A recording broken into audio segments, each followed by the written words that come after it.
সন্তান বেকার, মেট্রিক পরীক্ষা দেবে সামনে।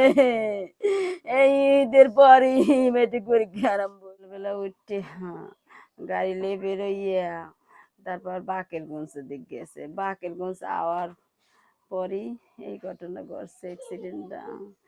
আমার তো কোনো কিছু নাই, উপায় নাই। আমার কিছু নাই, আমি অনেক অসহায়। আমার ছোট ছেলে দুঃখ, এরা কি করে খাইবে? এখন তো কোনো উপায় নাই। ছোট ছোট দুই গেছে, কোন এরা অসহায়। জানি বাবা কই ডাকবে, কার ছায়া থাকবে, কি করবে, কেমনে লেখাপড়া খরচ চালাইবে? আমার তো কেউ নাই। আমার সংসারে আমার স্বামী কালি কাটতে পারে, আর তো কেউ খাটেননি, কোনো মানুষ নাই। ওই একলা খাচ্ছে, আমরা 5 জনে খাইছি। আমি তো নাই, আমার কেমনে চলবো, কেমনে কি করবো? আমার চলার নিয়ে তো কোনো রাস্তা নাই। আর দেখিনি,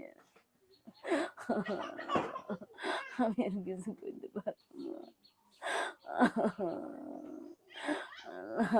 मेरा मोहडिक चाहिए, हमारे से ভালো করেন, আমার এই এতিম পোলাকে দিক चाहिए।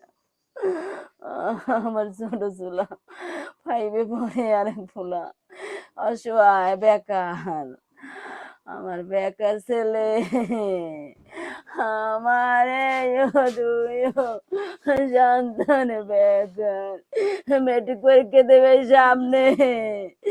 এই ঈদের পরই মেট্রিক পরীক্ষা আরম্ভ হইবে। আমি এই কি দেখি চালামো?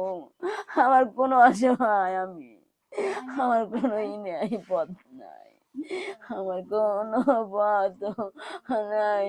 ওরে ওরে আল্লাহ, আমি আমি এক্সের অসহায়, আমার কোনো রাস্তা নাই। দর্শক, যে বাড়িতে আমরা দাঁড়িয়ে আছি, এ বাড়িতে গতকালকে সকালেও হয়তো ছিল ঈদের প্রস্তুতি।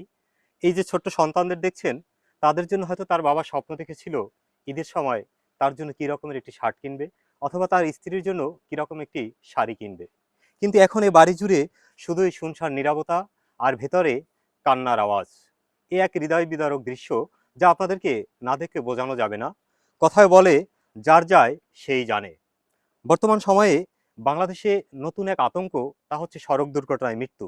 আপনারা অবগত আছেন, গতকালকে সেই খুলনার কয়রা উপজেলায় একই পরিবারের 14 জন মানুষ, 13 জন মানুষ মারা গেছে, যারা বিবাহ থেকে বাড়িতে ফিরতেছিল। সেখানে নববধূ সহ তার স্বামী এবং ওই পরিবারের 12 জন মানুষ সড়কে প্রাণ ঝরে গেছে। এই যে সড়ক দুর্ঘটনায় প্রতিদিন অসংখ্য মানুষ মরছে, এটা হচ্ছে বাংলাদেশের সবচেয়ে বড় সমস্যা, এখন রাষ্ট্রের বড় সমস্যা। এই সড়কের নিরাপত্তা কিংবা সড়কের শৃঙ্খলা না দিতে পারলে এই রকমের শিশুরা, এই যে দেখুন, এরকম শিশুরা প্রতিদিন তার বাবাকে হারাচ্ছে, তার মাকে হারাচ্ছে, তার ভাইকে হারাচ্ছে।